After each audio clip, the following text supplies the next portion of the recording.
I'm Ralph Preston, and welcome to our Tuesday Stroke Survivor Support Group meeting. We do these every Tuesday, and we put them up on YouTube. So if you can't make it, or you're watching this on YouTube, they're always available that way. Today, we've got my friend and stroke buddy, Neal Isaac. Actually, I've been wanting to talk to Neal here on a Tuesday for a while. And I'm glad we have him today. I first met Neal, I first met him in person in January of 2019 when I drove up to meet him. And I became aware of him about 3 years ago, probably right before his first stroke anniversary. He's coming up on his fourth now. And I noticed that he had a really good attitude, and I liked the fact that he posted videos about himself. Being a video person, I was trying to build stroke buddies on the concept of posting videos of ourselves getting better at home, because I feel like that's the strongest message you can send to another stroke survivor. So I got out my lasso and no, I didn't. I invited Neal to be a part of Stroke Buddies, and we've been blessed that he has that he accepted, and he's posted 1 or 2 videos most every day for the last 3 years, or almost 3 years. And Neal, there aren't any words to thank you for that, and I hope you realize how many fans you have out there. Look at the attendance we've got today, and how much good you're providing. What a role model you are for other stroke survivors. And after you talk a little bit about your story, we'll talk a little bit about that and a few other things. So why don't you give us a little bit of a background of your stroke and your recovery, and maybe a little bit about how you got on what I consider the right road to recovery. Okay, my name is Neal Isaac, and first of all, Ralph, I want to thank you for your webpage and what you're trying to build, and providing this platform for stroke buddies to get together. If you're like the rest of us, we spend a lot of time by ourselves. I'm single, so I feel like I spend too much time by myself. I have to force myself to get out. So anytime I can talk to other people, it feels great. And especially when you can talk to other people who understand a little bit of what you're going through. I mean, we could spend a whole hour talking about that, about how people don't understand us because they'll feel like they're going to be tied in too much, and they're afraid of that. But anyway, I was a campus president. I was very stressed, very busy. I had just left a big job in Florida to move back to the Carolinas. I wanted to be with my mom and dad. They were in their 80s, and they had health issues, and it looked like we were going to have to put them in nursing home. And that was causing a stressor on me. At the same time, I got a job in the Carolinas as a campus president, and I felt like I had to take it because it's amazing how quickly the money runs out. So I took it, and I was there for over a year, and I signed up for my health insurance. And for the first time in my life, I was about 58 then. They asked me, do you want short-term or long-term insurance? And I said, well, I'm not getting any younger. I better sign up for both. So for the first time I did, and a month later, it was about a month later, I had the stroke. But 2 weeks before that, the job got so bad, and they eventually shut the college down because of accreditation issues. I'd walked into a can of worms, but that was a stressor. My family was a stressor. My health was an issue. I had high blood pressure that was uncontrolled. I didn't like taking my blood pressure medicine because it made me not awake. I like to run at 120 miles an hour. And so I wasn't taking my blood pressure medicine. I had high cholesterol. My doctor didn't put me on cholesterol medicine. My doctor, one of my doctors put me on testosterone. And I was one of the people, 18% of men that take testosterone get polycythemia, which is the thickening of the blood. And so I was having thickening of the blood, and I would have to go every month to give a pint of blood. And that should give you some indication that maybe I shouldn't have been on testosterone. But because I was so busy at work, I didn't give the pint of blood that month. I waited just a few days longer than I should. I ended up having a blood clot that traveled to my brain. And I had this stroke. I was at the college where I had the stroke, and I'd gone up to get a salad because I was trying to be healthy. And I fell at the salad bar with a seizure. And even then, I pulled myself up with my good side, and I convinced myself that nothing was wrong. I could shake it off. And I said, I'm too busy. This can't be happening to me. You know, I've got low blood sugar or something. And then I don't remember much for the next month. They put me on I had an ischemic stroke. They put me on a lot of heparin, blood thinner, and a lot of the stroke buddies know that is sort of an inexact science, how much they give you. And so they gave me enough to clear the blockage, but after a couple of days, I wasn't speaking and I was holding my head, and my sister was saying, something's wrong with him. He was talking, but now he's not talking anymore. And after 2 days of lying there, they took me down for another scan, and they realized I had a brain bleed, a hemorrhage. And so they rushed me to another hospital. And of course, I'm lying there. I was sort of thinking, this is sort of cool. I'm in an ambulance. And I remember experiencing the whole thing and understanding in some ways what was going on. But I was so interested that I had no pain, really. And I said, why are they making such a big deal out of this? It was so interesting, but I didn't know I could just die anytime. But anyway, I had a procedure where they went up through my groin and went into my brain through artery, a blood vessel, whatever it is, a thrombectomy. It went up into the brain and sucked all the blood out. And then I went from that hospital to acute care, and I started having a lot of seizures, and they took me to another hospital. So I've been on a lot of seizure medication since then. Luckily, I've not had a seizure in 2 years, so that's good. Thank God for that. But that's a little bit about the background. Some of the most challenging parts are when I was in acute rehab. The scariest part for me was being by myself. I was in physical therapy when I had a big seizure. And they said, oh my God, we need to rush him to the hospital. So they did, but they took me to an urgent care.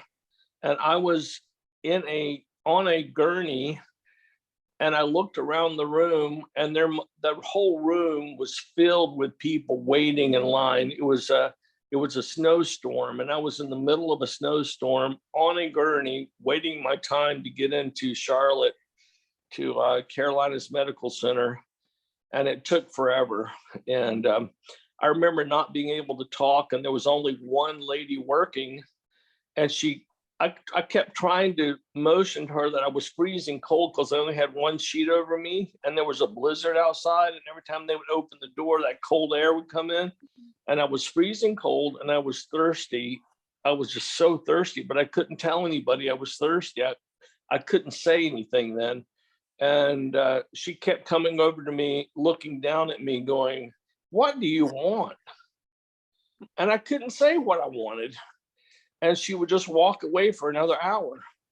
And I told myself then, if I survive this thing, I've got to be a spokesperson for healthcare professionals to tell them when people can't communicate, give them another option, give them multiple choice. And so, I mean, I really wanted, that's an important thing to say. I remember that was the time I felt like I was a prisoner in my own body. And that when you feel like you're a prisoner in your own body, that is the scariest time, because you feel like you're aware, but you can't communicate. And you're like, I don't want to die this way. How long am I going to be this way and can't get out of my body to tell someone?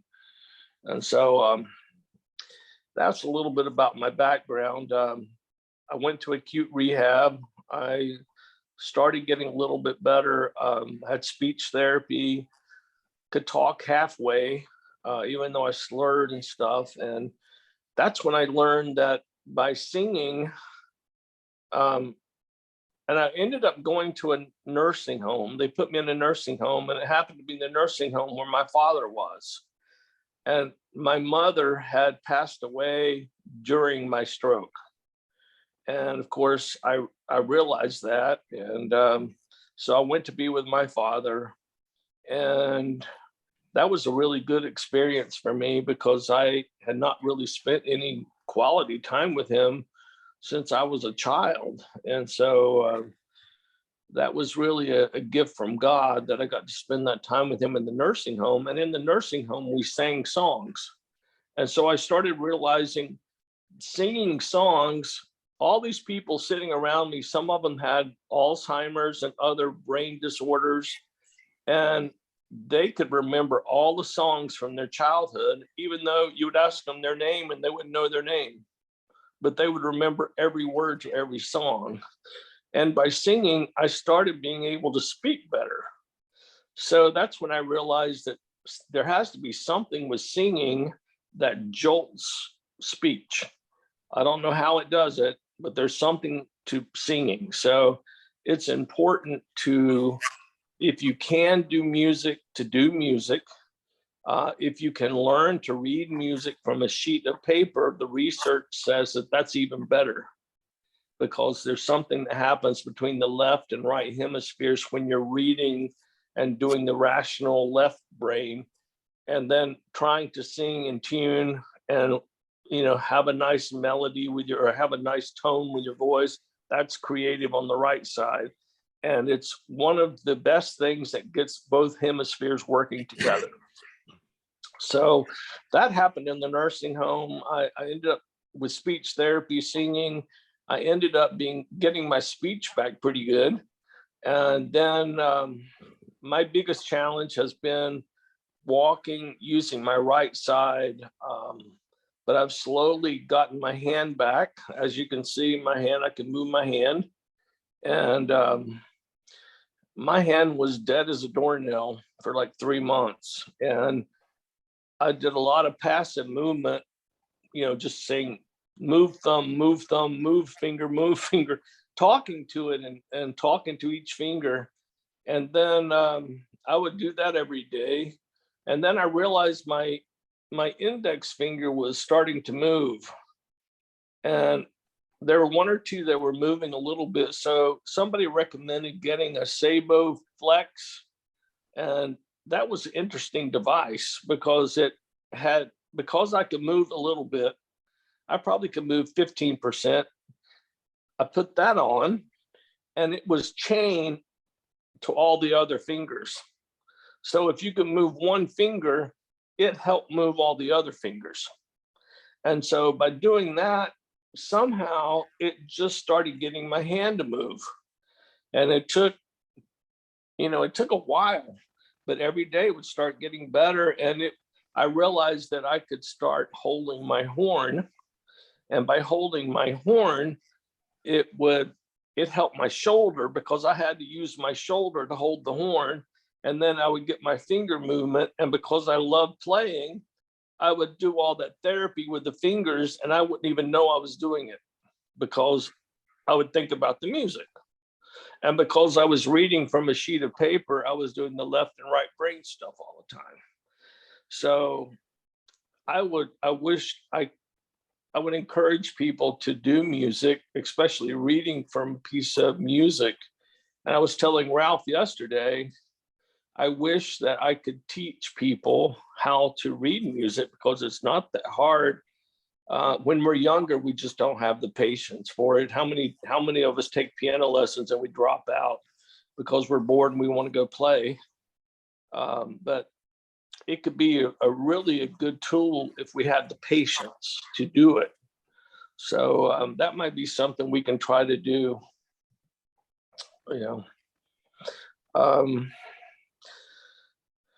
What are the things you're thinking about, Ralph? Spur me on here. Okay, I can do that. I didn't want to interrupt you. Yep. Yeah, we could actually make that happen. It could be like a yoga class or a speech class, how to read music class. Maybe Lauren could even give us, provide us with some kind of expert I know there's a whole thing because Dr. Hetzler did a presentation recently, and there's a thing where your brain tends to think in sound and it converts pictures to language. So you've got a lot of things going on there when you're reading music because of that conversion and other stuff. So we can make that happen. One thing I can prompt you on is I remember from us talking in the past that you were real concerned about, you had a lot of therapy until they put you in the nursing home, and then you had less therapy. And that was kind of when you discovered, like, wait a minute now, if I don't do something, I'm not going to get better. So maybe talk a little bit about that. I called it Neal's aha moment in the interview that we did almost 3 years ago. But go ahead and talk a little bit about that.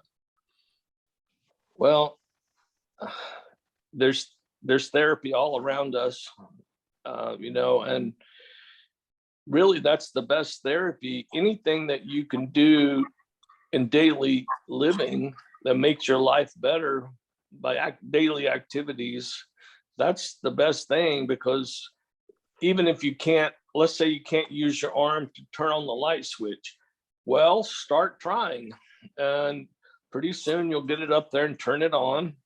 And you think about, well, I'm able to turn on the light. I've not done this yet, but I want to do it. I want to put my unaffected hand behind my back and try to do things in the kitchen. Put cups on a shelf, put cans on the shelf, put knives and forks back in the drawer, all using my affected hand, because it is so easy just to use your stronger hand to do everything. So we almost have to tie her hand behind her back to make herself work. I was talking to Ralph yesterday. The things we do are sometimes veer towards the things we like to do rather than the things we need to do. For example, my shoulder is still halfway paralyzed, and I've got a pulley with ropes that I need to use every day. I pull down, pull up, pull down, and it actually activates my shoulder. But because it takes me having to move a chair over by the bathroom door, and I have to do 3 steps, and I don't like doing the exercise anyway because it hurts a little bit to start. But after I do it, I feel so much better. And if I would do that every day, I would see a lot of progress. And I have to constantly tell myself, instead of writing a letter or instead of playing my horn, go do your pulleys. So that's another advice I would say is think of what you're dealing with. If it's your foot, your leg, whatever it is, your arm, your hand, your shoulder, get the exercises that apply to those areas and make yourself do those first before you do the fun things. We all want to do our fun things. And if we do that too much, we'll end up being a vegetable. You have to force yourself out of the box. And so Another thing that I realized that I have, I don't know what the scientific term is, but I lost that part of my brain that makes me shut up. I say things, it's like Sofia Patriot on the Golden Girls. I say things I shouldn't say. And I need to find the scientific term for that, because people look at me like, why did you say that? You're so rude. And I'm like, I can't help it. I just, and I was wondering if anybody else had that. I call it the Sofia Patriot disease. Yeah. But that I was always very afraid to speak in public, and I was always very afraid to play my horn or sing. And now I don't care. I just do it. I whether it's good or bad, I just do it. I just love it. And so that's something we deal with. Good. But there are activities all around. I mean, like, and I try to, I like doing SMART goals. If you've ever been in education, they tell you to always do SMART goals, something specific. I mean, like, don't say, today I'm going to fly to the moon. You know, let's calm down a little bit and do something measurable, specific, measurable. I can't think of all the acronyms for it. Maybe you can help me, Ralph. But time sensitive, realistic, achievable. Yeah, I got them all. But that's why, like when I say, there's 10 styrofoam cups. I'm going to use my affected hand to put the 10 styrofoam cups on a shelf. Okay, that took me 1 minute and 30 seconds. Okay, now let's see if I can do it again and do it even 5 seconds faster. And I think more than anything, it helps you see that there's a little bit of improvement when you do it, because every time I've done it, I do improve. And that also, when you time yourself from year to year, month to month, when you have those days when you think, I'm never improving, you look back and go, wow, 4 years ago, it took me 2 minutes and 15 seconds to move 12 pegs. And now I can move them in 20 seconds. And you go, wow, I am improving. I'm not back where I want to be, but I am way better than I was. So that's why another reason, if you can time yourself, you can see improvement and pat yourself on the back. Well, I'm a big believer in paying attention to your recovery for that very reason. And I'm glad you brought that up with the pegboard, because I was going to say, I watched you. I remember it was 2 minutes and 15 seconds. And I remember that with your unaffected hand that you're around 15 or 16. And I remember when you broke 20, and I said, boy, that's getting pretty darn close. And yeah, so those things are good, because we all do have bad days. And, you know, if you're, it's one reason why we always preach, you know, pay attention to yourself. There's other reasons, of course, because then you can notice small things that are going on. But if you set kind of small goals, like I'm going to do as good as I did yesterday. Yesterday, I broke the peg record. Let's see if I can do it again today. Yeah. You know, I mean, that's an achievable goal. I'm always question these folks that say, I'm going to run a 5K in December. And I go, well, you know, maybe you should say, I'm going to run a 5K as soon as I can.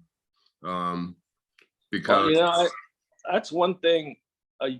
4 years ago, I was basically in a wheelchair. And I remember not being able to hold myself up in the wheelchair, because that half of my body was dragging myself down. And then I remember that it was Christmas Day, 2017, and they put me in the lobby. They tied me into a wheelchair, and they said, you have to sit here 30 minutes. I'm like, every minute was so painful, because that half of my body was being drugged down. And I was like, when is this going to be over?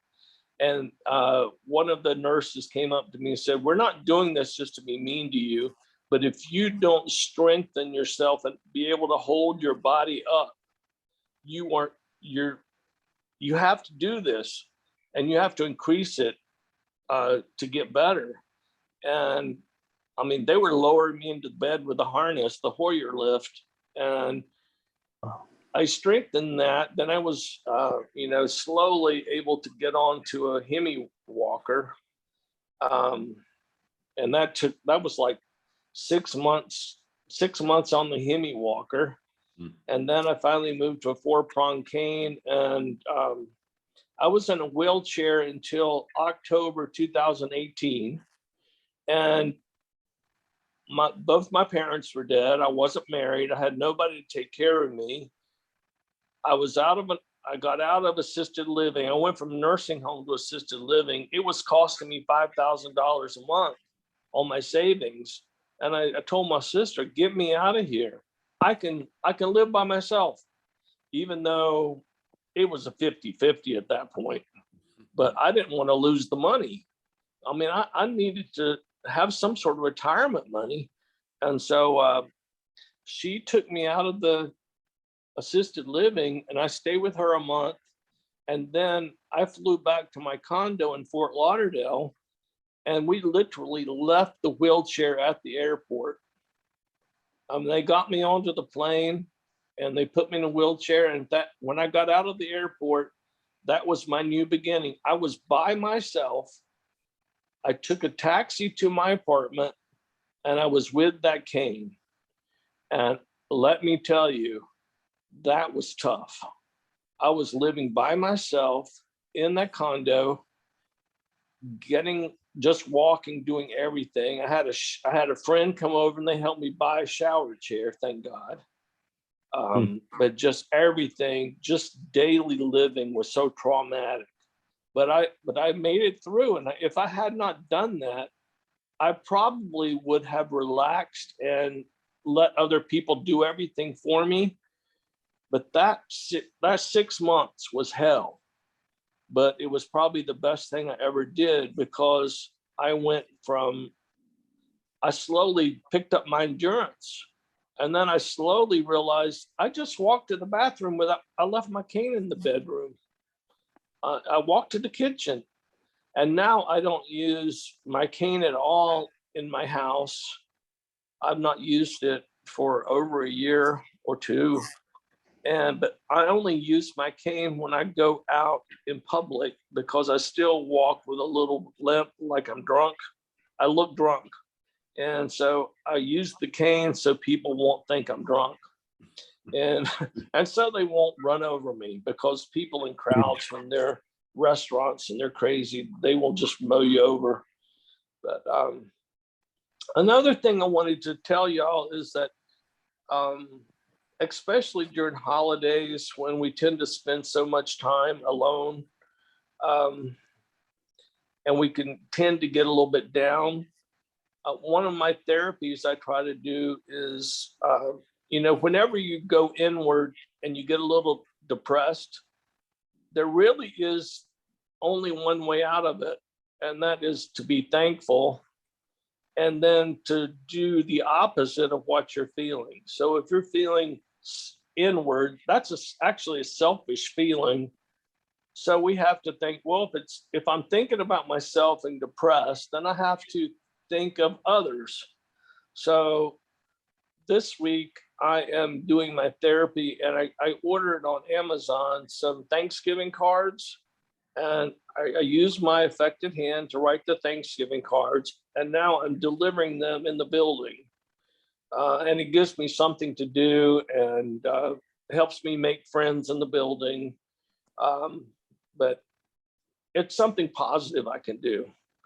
So if you can think of things you can do, I mean, I'm pretty much stuck in this building unless I take the paratransit out to a restaurant or something. But it's really short trips I go on. But I think, what can I do? I joined the choir at the church around the corner.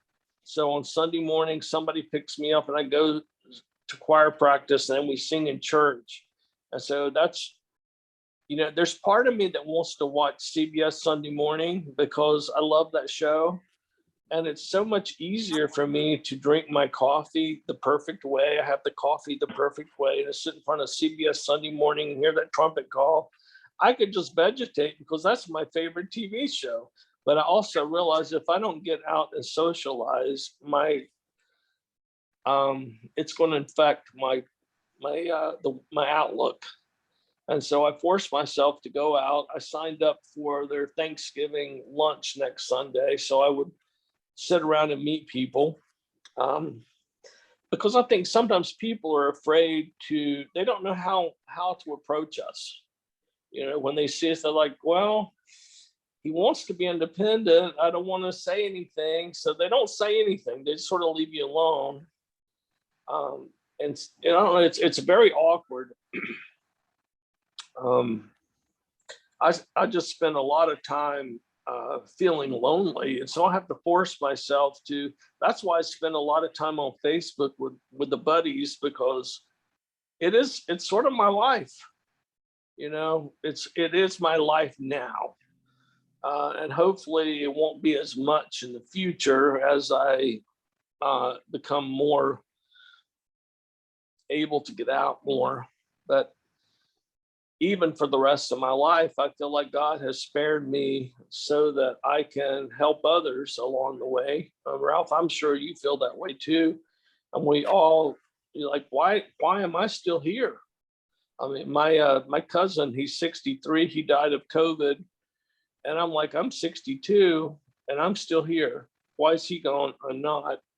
You think those things. And so I want to do what I can in this world to make a difference while I can. So, and I think that's one of our biggest things we're asking. What is my purpose? What can I do to make life more fulfilling for myself and for others? So, Wow, that's a bunch to respond to. So, yeah. I think I remember a number of the points. So, you've gone from not having enough core and trunk strength to sit up in a wheelchair to, I think you've walked, I know you've walked over 3 miles a number of times. I think right around 4.5. 4.5. Okay, I was going to say 4. That's pretty major. A lot of us lose our filter. It's part of the whole, I believe, I'm not a doctor, but I believe it's part of the whole PBA, pseudobulbar effect. And it can take a number of forms, including, like you and I talked about this, Neal, a different sense of humor. I would laugh at stuff and I'd look around and nobody else would be laughing. And I'd get quiet real quick. Other times everybody would be laughing and I'd go, that's not funny at all. And, crying inappropriately and such. And one of the things is definitely losing your filter. That's like what you were talking about, Neal, just saying things without any kind of, real negative intent, but people are shocked by them. Yep. So, yeah, I had a little bit of that too. The good thing about PBA, in my experience, at least personally, and some of the other people I know who've had it, is it tends to go away on its own. There is a medication for it, and some people have it really bad, and medication might be necessary. But mine resolved itself within 6 months or so. All but the filter part. The filter part didn't go all the way back, but I, like you, Neal, I try and be a little bit aware of it and reel myself in, like especially when I'm in unusual situations. So it happened to me last Sunday night. I was out at a restaurant and one of my friends was playing the piano. He's an entertainer, and he's the kind of entertainer that asks for feedback during his entertainment. Well, I took that as an opportunity to say, what am I thinking? And I said, oh, I don't like that joke. I didn't like the joke. And I said, yeah, that's not working. Get something else. Well, I didn't realize I had offended him. And he came over at the end. He was absolutely irate with me because he said, why couldn't you wait till after the show and then tell me that? Don't tell me that in front of the whole audience. And I said, oh, I just said it. It just came out. So I'm constantly apologizing, so Yeah. That's one of the things we deal with. Right. Well, another one is the whole, we do tend to lead more isolated lives, and the pandemic certainly didn't help. No.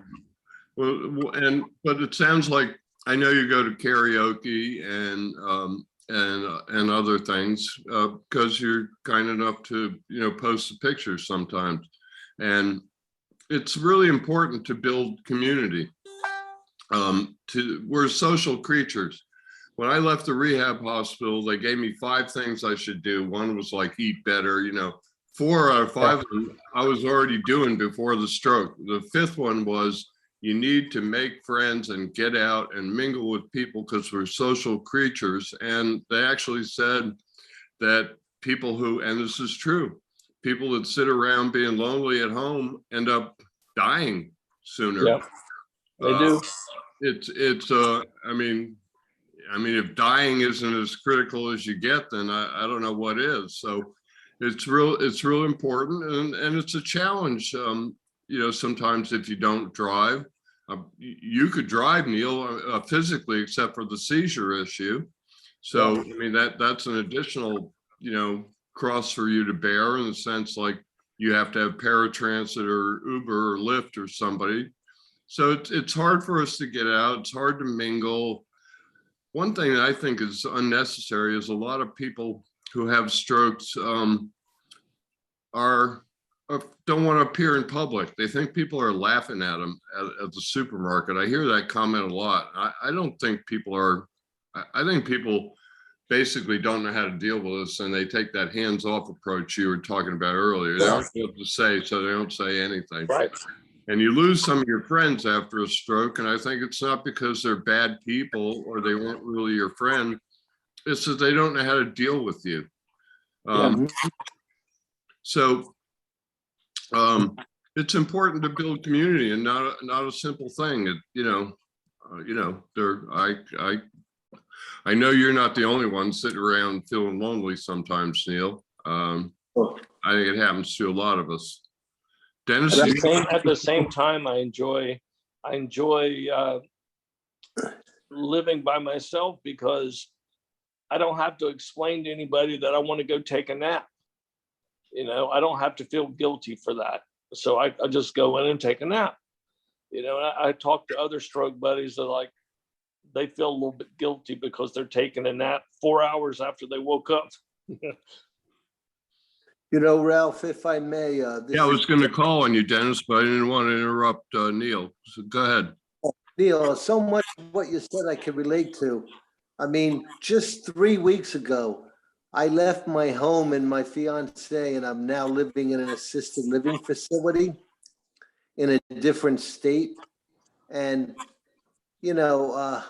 I am so comfortable just sitting in my own apartment and not going out and intermingling with anybody, because, I use a rationalization that, I can't find anybody here under 90.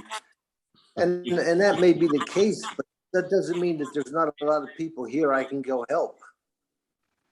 Yeah, I actually enjoyed the older people when I was, they actually helped me through my first day of stroke.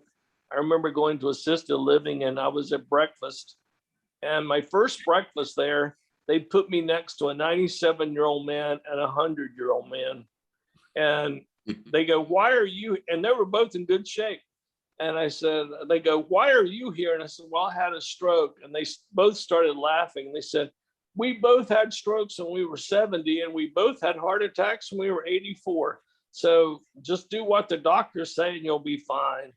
And I laughed at that, because I'm like, God, I was feeling sorry for myself. And you actually can have a long life after stroke if you can just quit the pity party and start doing some work.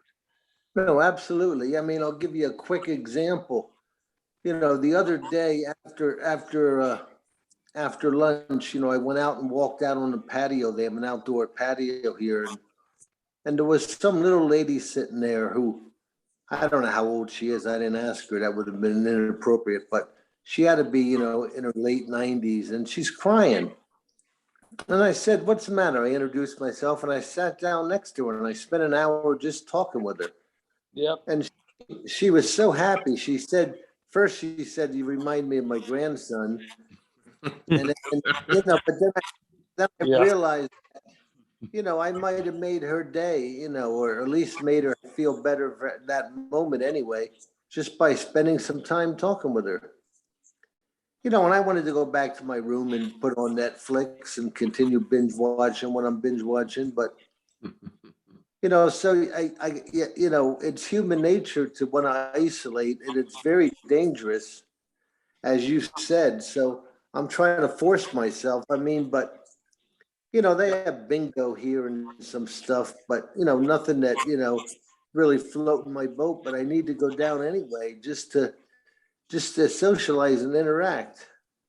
Yeah, you'd be amazed at what you'll find. I saw this older gentleman, and I started talking to him. I realized he had a German accent, and he had escaped Germany during World War II, and he had escaped as a young man. He went to Actually, he was in Poland when they were invaded.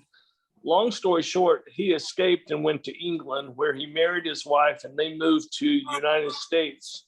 And I found out all this interesting story. He had written a book about it, and I got to tape him or videotape him for an hour telling his life story in that assisted living.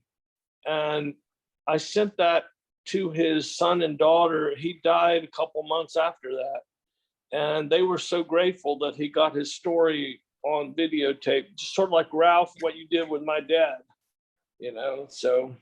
Well, I remember actually, I saw part of that video that you did. You posted a 3 or 4 minute clip. I didn't realize you'd done.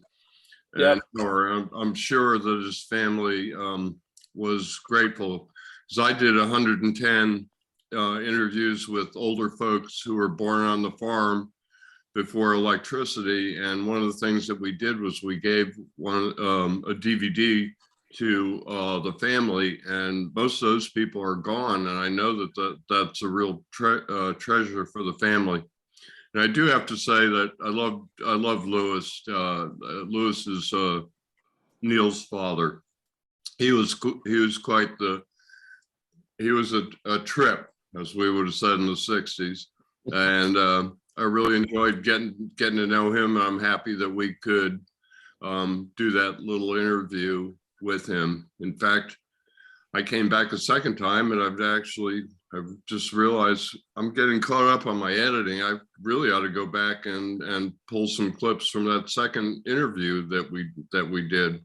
But that nursing home was really a well-run place. I've been in, not a lot of them, but I've been in several assisted living centers.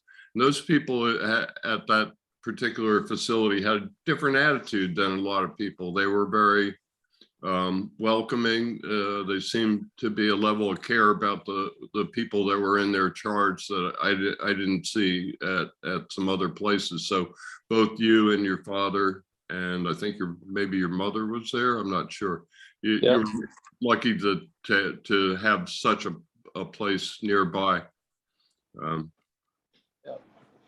Well, you know, as we get older, it's sort of like 50 Shades of Gray. You know, what's the difference?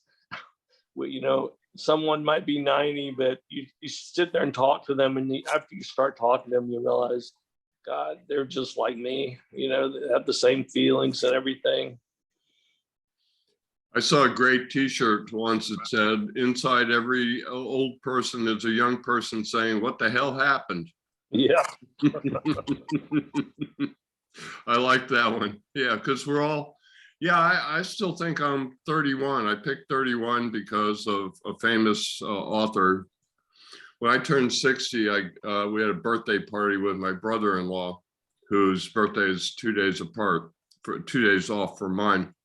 And I thought it'd be fun to like get some quotes on aging. So I printed out about 100 quotes on cardstock and cut them into little strips and left them all over the house. And one of them was, you know, from a famous female writer. I don't remember her name right now, but she said, you know, I wake up every morning and I think I'm 31.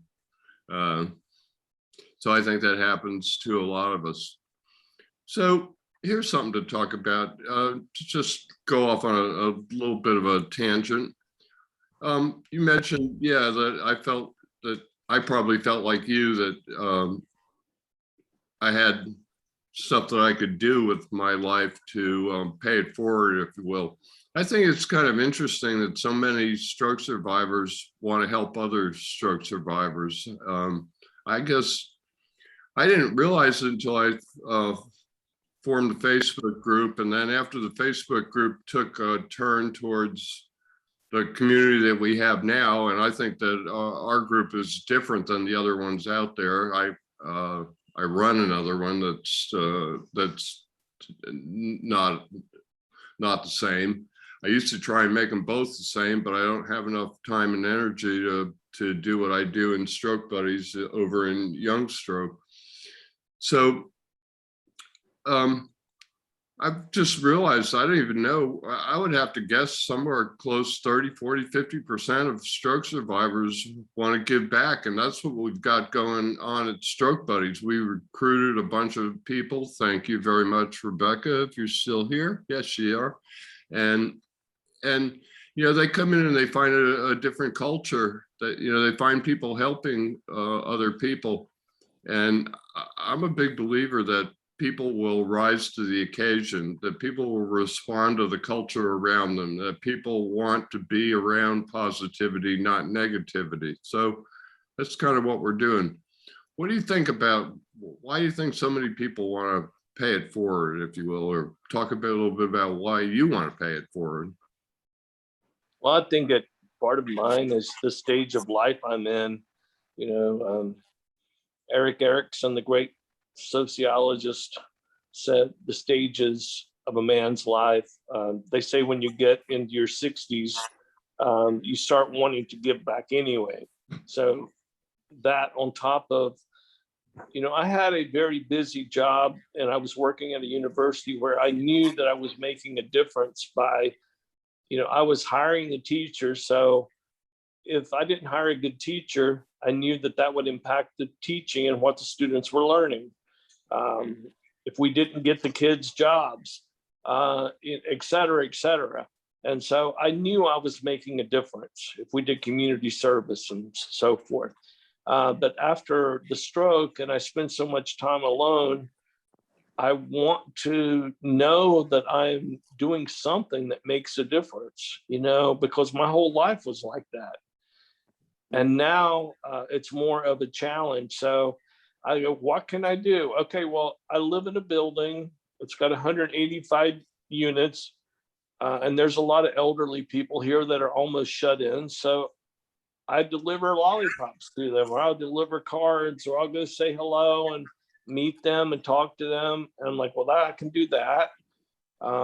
Sometimes I go sit in the lobby and just wait for people that come to the mail room. But to try to think of things you can do, you know, order postcards and stamps, and you can use that as therapy if you can, right? I use that as therapy. And even if I can say, thinking about you, I love you, and put it in the mail, that is therapy to write that. And then it just, eventually you'll get a postcard back, and it just starts a process of good energy. So it's important to have a purpose. You know, I would be interested in not only the different creative therapies that other people do, you know, posting videos. I love to see what other people are doing.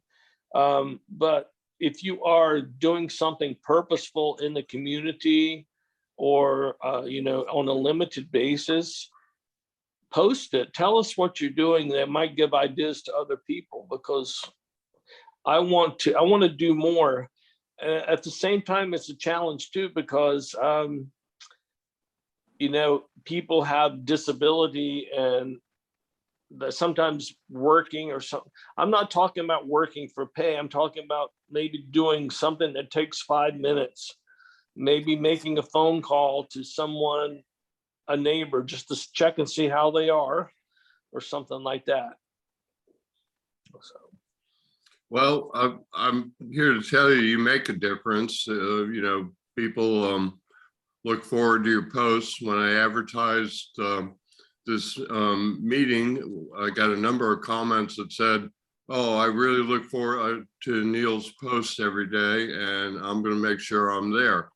And so I know you're making a difference, and I would encourage other people to share their ideas like you do. That's kind of what makes our group different.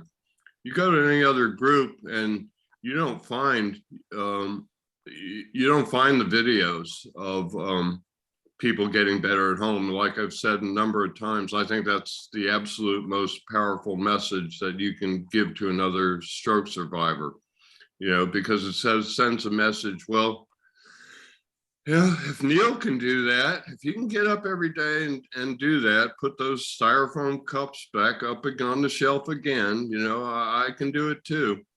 So, I think you provide a lot of hope for people.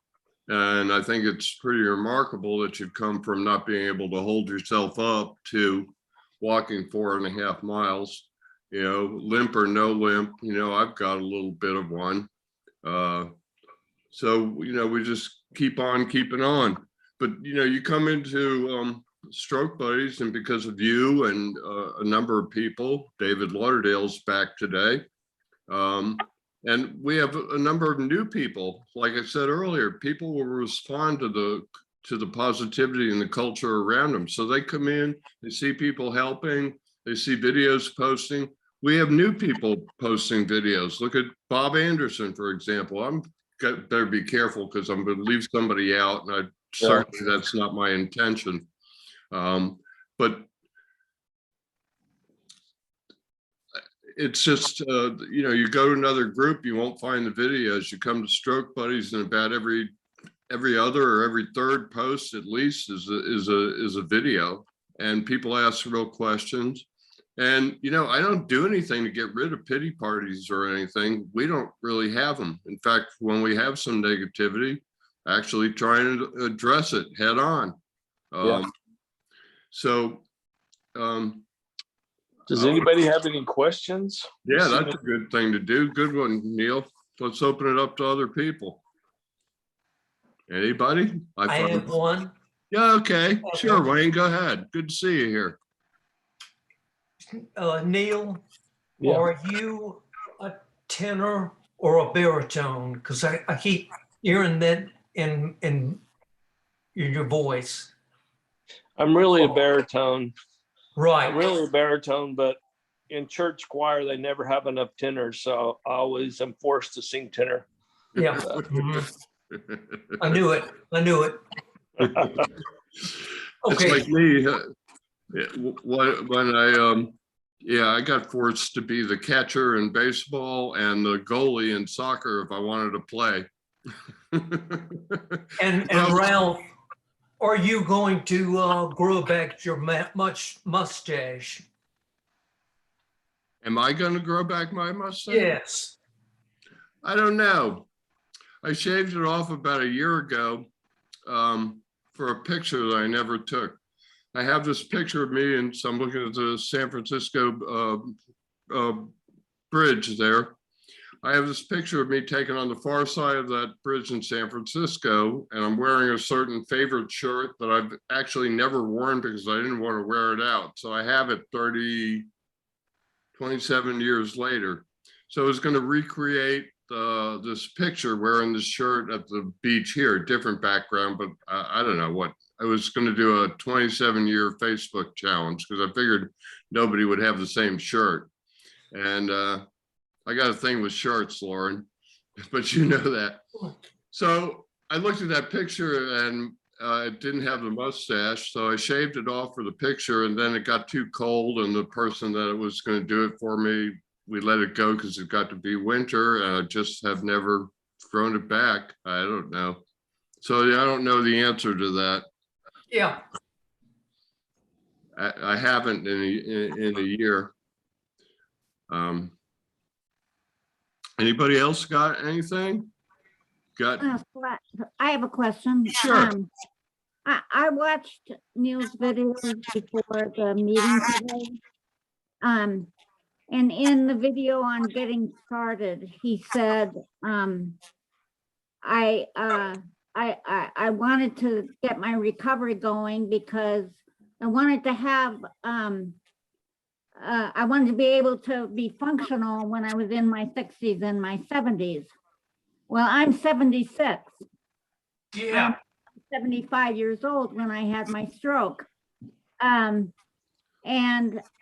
see a lot of people out there who are saying, you know, I think I'm just going to be content with where I'm at. I'm not going to work at this anymore. I'm just going to, you know, let things settle down. And as I watched Neal's video, I realized that one thing is you don't want to be settling down where you're at, because you will in fact go backward Yes. if you don't keep moving on your recovery. You have to fight for every inch of it. And that That includes is, fighting for where you're at now. that is so important, what you just Yeah. said. I sat with a man at a nursing home, and he had had a stroke, and he was only 71. And my hand was getting better, and I was doing exercises even at the dining room table, and he was next to me, but he refused to do anything. He said, it won't do any good. So Yeah. he had just given up. Yeah, And so regardless of age, I think it's more of, it might be tougher as we get older, but we have to fight. yeah. We have to fight. And as long as we got, you know, as long as we're moving, good things can happen. Yeah, Great. I'm glad you said that. I am too, because it's, you know, like I was talking with William Lowe last night about, you can't just set it and forget it. It's not something like you can learn how to do something and then it's automatic. I mean, it doesn't take as much to, I call it kind of maintenance mode. And you know, actually I do a lot of my maintenance mode in living, you know, in what you're talking about, Neal. You know, by the way, you can put an oven mitt on that hand. You don't have to tie it behind your back. But I use my hand and I try and do, and I walk around. I've done 15,000 steps in my yard doing yard work without leaving my property, which is only 3/4 of an acre. So you can do a lot, but it's important to have some kind of level of maintenance program, whether it's through living life in a certain way and making sure you get in steps and use your hand and such, or whether it's standing at the counter or putting the cups back up on the shelf, whatever it is. And I'd be remiss if I didn't say that Rebecca's kicking ass for anybody. Regardless of age, she's kicking butt over there. Yeah. And the fact that she's 76 is just astounding. And you know, I got to think, you know, because I'm 71. So, you know, maybe it's the responsibility of us older folks to shake up the younger folks a little bit.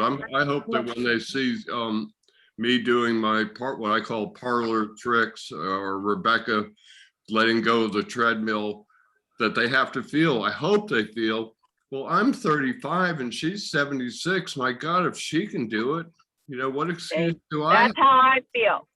That's exactly right. You guys, I'm the young one. People will look at me and say, well, you're young. That's your excuse. No. Have you seen the other ones? Rebecca, you, Neal. It does not matter. All of you, all of us, we're all survivors, and complacency leads to nothing. Right. You're going to wilt away. It's true. You talk about the nursing home. I worked in one. Those people wilted away. It's Period. sad that they don't try and do more, but you know, nursing homes are kind of like cold storage. yeah, They literally are storing people until they wheel them out on the gurney, either That's to sad. the hospital or dead. It's a shame. It's a shame. Yeah, because I've been in several of them. I've worked with a woman, Kelly, for 5 years, who was in assisted living. She was in her 50s. Everybody was 75 and up.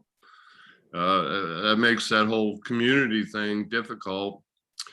she has dysarthria, which is, causes major speech issues. So she was really reluctant to speak to anybody, even after we got her speaking better. By the way, they told her she'd never speak better. They told her that her eyes would never settle down, and they did. She still has some double vision, but my experience is if you keep working at it, you'll keep getting better. And are you going to go all the way back to the way you are? No, I'm hesitant to tell newbies that, but I give them a version of, build a new life, because that's what you have to do. And,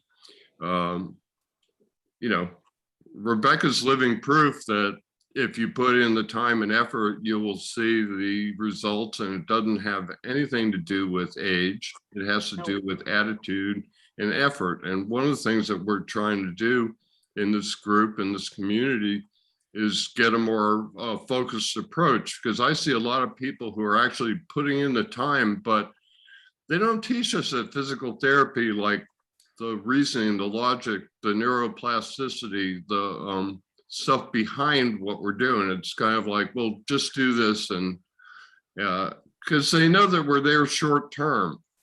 I don't know how to change that.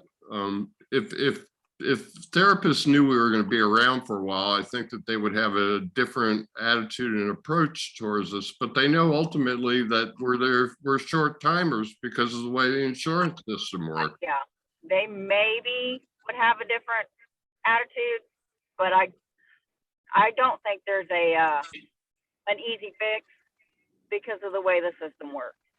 Period. I know. I agree. So I'm taking a kind of two-prong approach, which is see if we can change the system. And if we can't, the other approach is try and, raise everybody up in the stroke community in terms of, providing that scientific basis. I mean, look at the turn that we've taken in the last 6 months towards science. Look what it's done to the number of views that we get on my YouTube channel, and the amount of interactivity in the group. And, people want to have, well, not everybody, because some people are having a pity party, but there's a big chunk of people that are hungry for this information, because they realize that if they're take a more focused approach to their recovery, that they might get better faster, might get better where they wouldn't get better without it. And so that's something that I think that we need to continue to do. Absolutely. I think we are the answer. Just we. I agree. I will say that the last batch of therapists that I've had have talked about neuroplasticity, and they have taken the time to explain it, because I engaged with them about it. I don't know what they would do if I hadn't done that, but they have discussed that with me. Right. But I think it's mostly because you're asking questions and forcing the issue. That's why that's why we preach, have it, get homework from your physical therapist, ask questions, ask them to explain it, because I'm going to ask you live on TV. So have you found it by doing that you have a different relationship with them than the ones that you had previously where you didn't inquire? Yeah, I think so. Yeah, I bet. A little bit, You're always going to get some that, how dare you question me, or, I'm the professional, but they're far and few between. It goes back to, we have to be our own best health advocates. Yes. Absolutely. 100%. That's when it's time to say next. Most people don't realize that if you're, I was in a small town, so the outpatient physical therapy had one physical therapist, and I didn't particularly care for him, but I didn't also care for the idea of driving 50 minutes to the next place, especially since I was about 3 months until I got back to driving. I had a friend dropping me off as it was, so I was locked in. But if you're in a city or you're in a place that has multiple physical therapists and you aren't getting along with yours, it's time to ask for another one. Hey, Ralph, Can I Yeah. make one? Sure. Yeah, absolutely. Yeah, one more suggest. I'm always looking for things on the websites that pop up that talk about how to increase neuroplasticity. And of course, I mentioned music, singing, playing an instrument, reading from music from a piece of paper, but also learning. They say that learning a new language really helps with left and right brain and firing neurons in the brain. And so I've been taking French because I'd taken French in college, but I'm on my 270th day in a row of taking French. And I just do maybe an hour a day on some app called Duolingo. And I really feel like it helps my neurons fire. But that's something you might want to look into, even if, you might want to learn something like Mandarin or Russian or something you've always, even if it's just very basic on how to say hello or something like that. But that really helps your left and right brain hemispheres fire neurons. I'm glad you brought that up because I'll get to just a sec, Dennis. I'm glad you brought that up because you said that yesterday, and I thought I'd bring it up. Of course, you named Mandarin and Russian, which I believe are the two most difficult languages on the planet, or major languages on the planet to learn. I'm sure there's some bush languages out there that are just as difficult, but those are both tough ones. And anything that you do to challenge the brain is good. I mean, that's what you're talking about with your daily challenges, Neal. That's what French does. That's what music does. The brain only learns if you kind of force it to. And you talked about moving to Fort Lauderdale and leaving the wheelchair at the airport. In my recovery, I did a number of things, not as drastic as that, but I was a video producer. So I had some jobs on the books before I had my stroke. Well, I showed up and did them. The first one, I was doing a thing on human trafficking for Zonta. It was a freebie, so I could have easily said, no, I can't do it. I didn't know if I could stand up for 6 hours behind the camera. So I put a chair there. I sat down 2 or 3 times and then I'd say, nope, got to get back up. Weight bearing. So anything and everything that you do is beneficial. And I found that I could often challenge myself by putting myself in situations like that, or saying I was going to do something and then I would have to do it. So there are a number of ways. You found it with the pegboard challenge, handwriting, a number of things. We're back again to, once again, therapy is all around you.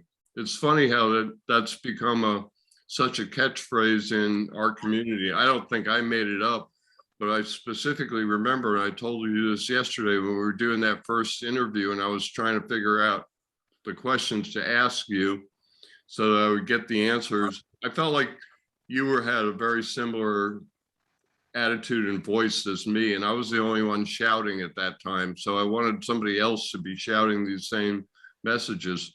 And so the first time I remember using that phrase was in asking you a question about therapy is all around you.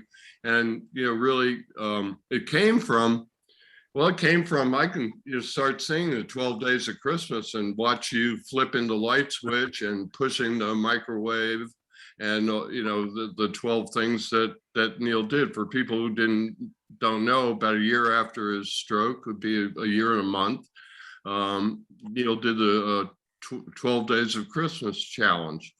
One thing that I really like about Neal is he's very creative with the challenges, and he mixes it up and he shows all this stuff to other people. And I hope it's rubbing off on people, because challenging the brain and mixing it up are the two ways that you build neuroplasticity. Well, you're actually building blueprints of the way your brain thinks in blueprints. And if you do something enough, it'll file away a blueprint. Before our strokes, we didn't think about any of this because we had a number of working blueprints. After your stroke, you're sitting there in the wheelchair going, Well, I don't remember how to move this hand. That's because you don't have any memory of moving. You have these blueprints and they're disturbed.